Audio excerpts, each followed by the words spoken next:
Let's talk about painting.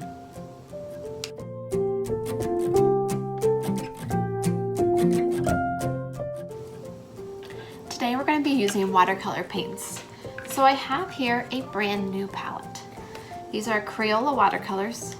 It comes with a brush and a rainbow of colors and a couple of neutrals, black and brown. So we're going to talk about how to use this palette to apply paint to paper, and we're going to talk about how to care for all of the brushes that we use. When you open up watercolor paints, all the paints are dry in the container. If I touch them, nothing will go on my finger, which means if I try to paint with a brush, nothing's going to happen. So I need to add water to my colors. I'll start by choosing a brush. I'm just going to start with the one from the palette. I dip it in water. Now this brush, the hairs are holding a lot of water. It's really drippy, so I'm actually going to either brush it off on the side of my container, or another thing I could do is just pinch the hairs and the extra water will drip out. Since I'm just getting started, I'm going to drag on the edge of the jar because I want a little extra water to get my paint started. And these hairs are really soft and delicate.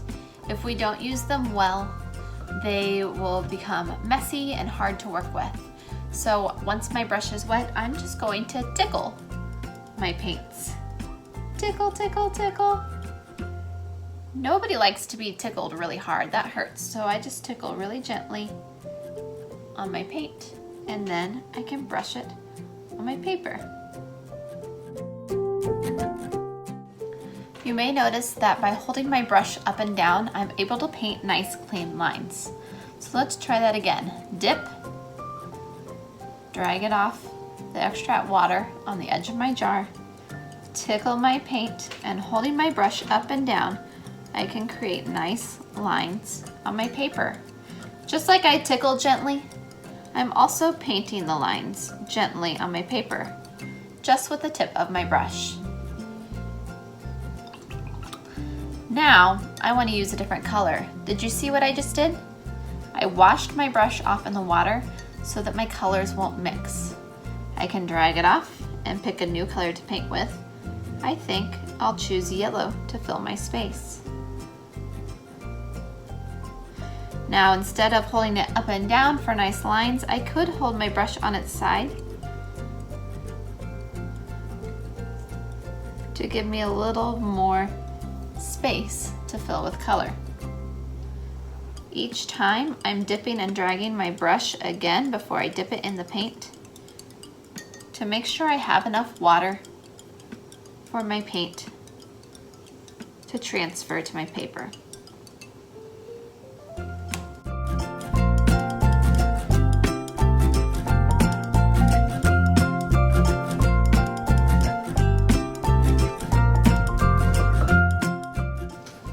Oh no, my brush got too wet and the circle filled in more than I wanted.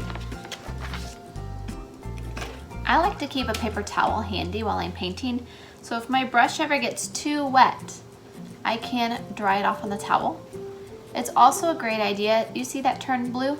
It's also a great idea to keep washing and patting my brush until the water comes out clear before I change colors. Now let's think about the different types of brushes you might use.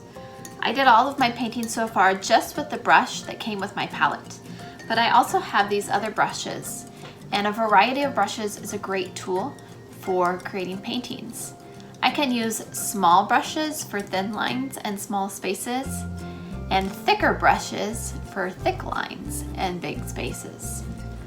I have 3 round brushes of different sizes, which are going to make nice smooth lines. I also have a flat brush, which is great for thick lines or filling big spaces.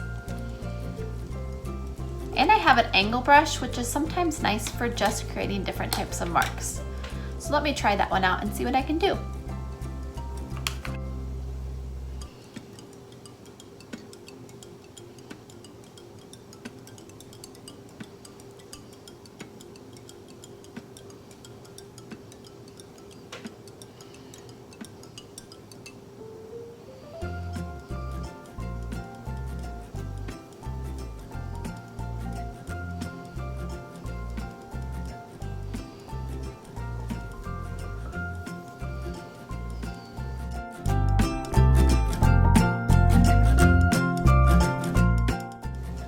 Why do you think this is called an angle brush? Because the hairs of the brush are cut at an angle, rather than straight across like my flat brush. By turning my angle brush in different directions while I painted, and using the tip of the brush or painting sideways with the brush, I was able to create all different types of lines, both thick and thin. That was a lot of fun.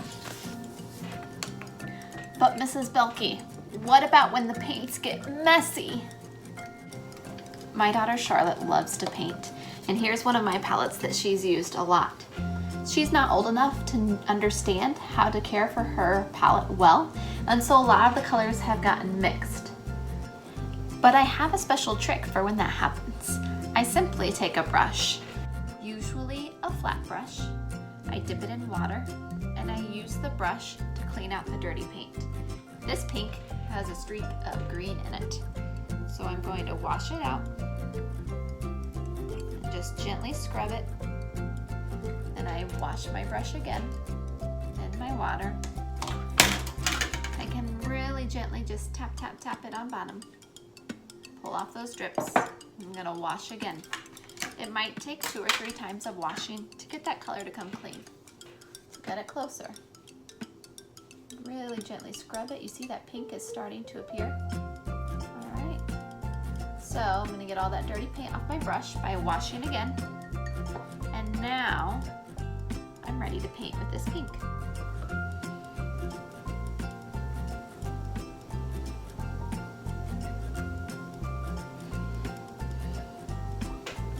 Beautiful.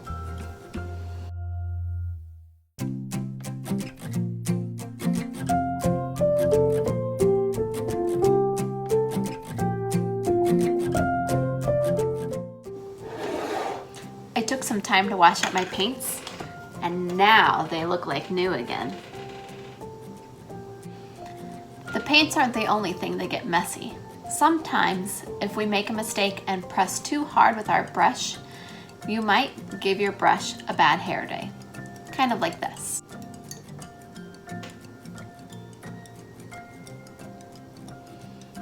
Oh, what a mess. It's important that we are gentle with our brushes and just paint with the tip and tickle our paints so that our brushes don't get messy like this. But if you make a mistake, what do we do with a bad hair day? We wash our hair.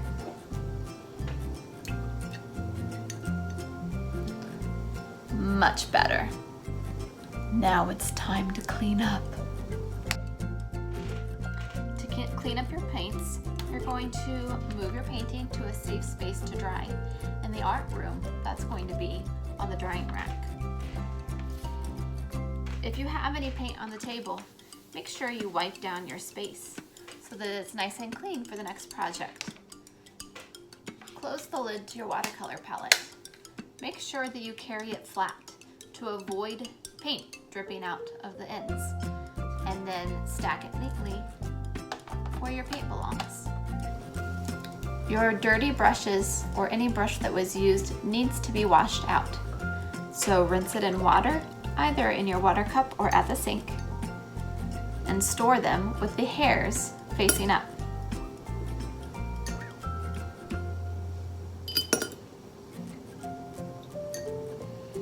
Keeping those hairs facing up as they dry will make sure that this brush doesn't get another bad hair day.